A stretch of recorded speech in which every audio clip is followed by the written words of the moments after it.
ये तो मेरा एक्स हस्बैंड है। इसने यहाँ पे रेडी क्यों लगा रखी है? मुझे तो पहले ही पता था, मेरे जाने के बाद इसकी यही हालत है। कैसी बीवी है इसकी जो यहाँ पे इससे ये काम करवा रही है।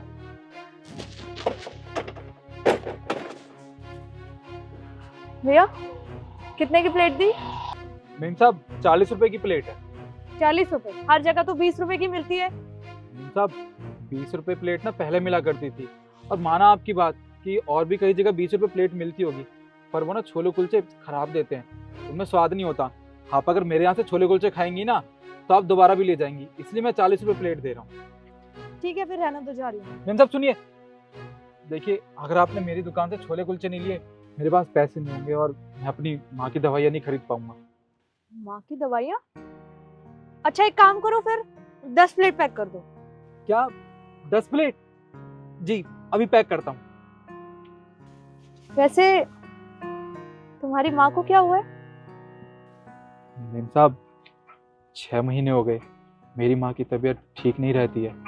डॉक्टर ने कहा है कि उनका इलाज करवाना पड़ेगा, पर क्या करूँ, मेरा काम कुछ महीनों से ना बहुत कम चल रहा है। मेरे पास इतने पैसे भी नहीं हो पाते कि मैं अपनी माँ का इलाज भी करवा सकूँ।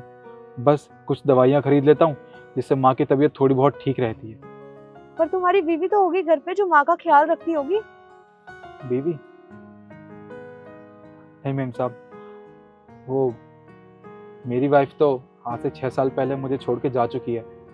वो क्या है कि हम दोनों का तलाक हो गया, अब हम दोनों एक साथ नहीं रहते, और उसने तो किसी अमीर इंसान से शादी कर ली, पर उसे ये नहीं पता कि आज भी मैं उसे कितना याद करता हूँ।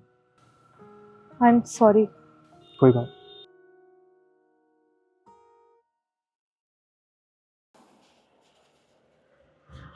ये लीजिए मेम साहब आपके छोले कुलचे।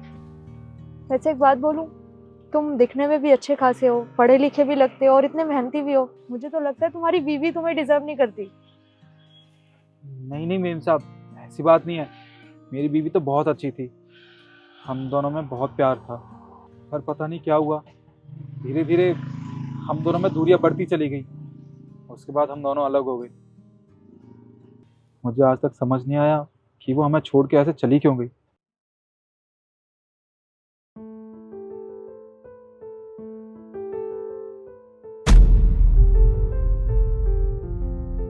निखिल, तुमने ये क्या हालत बना रखी है? मुझे तो लगा था तुमने मेरे जाने के बाद किसी और से शादी कर ली होगी। खैर ये सब छोड़ो, क्या हम दोबारा से एक दूसरे को समझ सकते हैं? दोबारा से स्टार्ट कर सकते हैं सब। रिद्धि, तुम यहाँ? निखिल देखो, तुम्हें ऐसे देख के मुझे अच्छा नहीं लग रहा। ये क्या कर लिया है तुमने अपने साथ? मुझे तो लगा था कि तुमने किसी और से शादी कर ली होगी जो तुम्हारा ख्याल रखती होगी, तो मुझे नहीं पता था कि तुम्हारी ऐसी हालत हो गई है। तुम्हें अब भी लगता है कि मैं किसी और से शादी कर सकता हूँ? मैंने तुमसे प्यार किया था रिद्धि, मैं किसी और से शादी के बारे में तो क्या, किसी और के बारे में सोच तक नहीं सकता।